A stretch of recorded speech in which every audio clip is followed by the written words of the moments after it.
Hello, I'm Romeo from our favorite artist electronics here. What I have there, 6 NOT gates in one chip. Is 7414, not 7404, that is written there, but the configuration is the same for either of them. So I'm using the same, and this is the circuit that I'm using. This is an oscillator. This is a clock, pretty much a clock or an oscillator, and is oscillating, is clocking. That's its only job there. I made 2 clocks actually. I made one exactly as I'm having it here. Exactly. Well, I believe yes. Let me check. 10 micro. Okay. It's exactly like in the diagram, and that is a 10 kilo there. And let me. This is the signal wire that I'm having there. Let me switch it to that output that I'm having there, to see it actually working. So this counter is counting how many clicks or oscillations are happening on this output. So be aware that this counter, this clock, this arrangement is working only with a Schmitt Trigger logic IC. It doesn't matter if it's a NOT or an AND or a NAND gate. Doesn't matter. I have an NAND gate Schmitt Trigger IC that is also doing the exact same thing, but with this NOT gate that I'm having here, it's a bit more easier to wire everything. It's not very complicated. And 7414 is this NOT gate that is Schmitt triggered device. So this is what I'm using the counter, not really to count something. I don't really care what is counting here, but it's showing me that this is pulsating, is getting 1 and 0s or positive and negatives on that output pins that is having there. And this is the circuit diagram. This is input and this is output. This is how I use the NOT gate inside this chip, this particular NOT gate. And on the here on the other side, so it's only this circuit that you are seeing here, this blue capacitor, that 10 kilo resistors, and this wires, and that's it. This part here is another circuit, is the same logic that I'm using there, but I'm using a potentiometer, and the potentiometer is linked like so. No, potentiometer is having 3 pins. So this middle one is linked there on the output.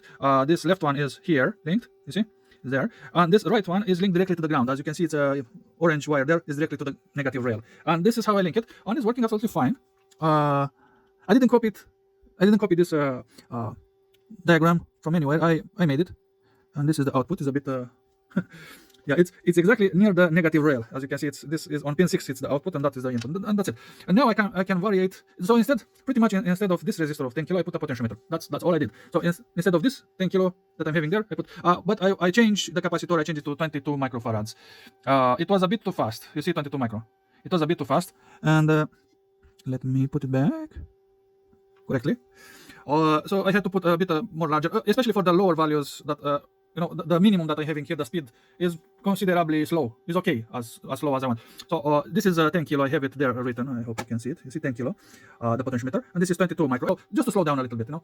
And now if so this is the minimum. This is the minimum. It's on minimum here. I cannot turn it more. But if I'm turning it to the maximum, towards the maximum, it will get faster and faster and faster. As you can see, and it's getting so fast. Is way too fast for the clocky, for the counter to yeah, probably is getting in some error mode. Probably in the margin of the potentiometer is not making any kind of contact anymore, and it's probably giving this weird error that I'm having there. But if you are very careful with you know, or is passing the, I don't think so, the frequency that these chips are operating for, and that's why it's giving me that this random error that I'm having there.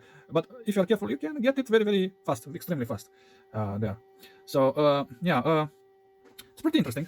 It's pretty interesting to make an oscillator with a single chip, a NOT gate chip, a single capacitor and a resistor, whatever resistor, fixed or potentiometer you want, and it's working. And also my device here, that is my counter device, only for debugging. I'm not interested on whatever the numbers are showing. I'm only looking on how they are changing, how fast they are changing.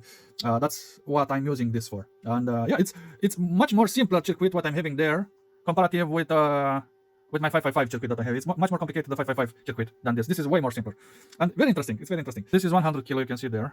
You can barely see there, but it's 100 kilo.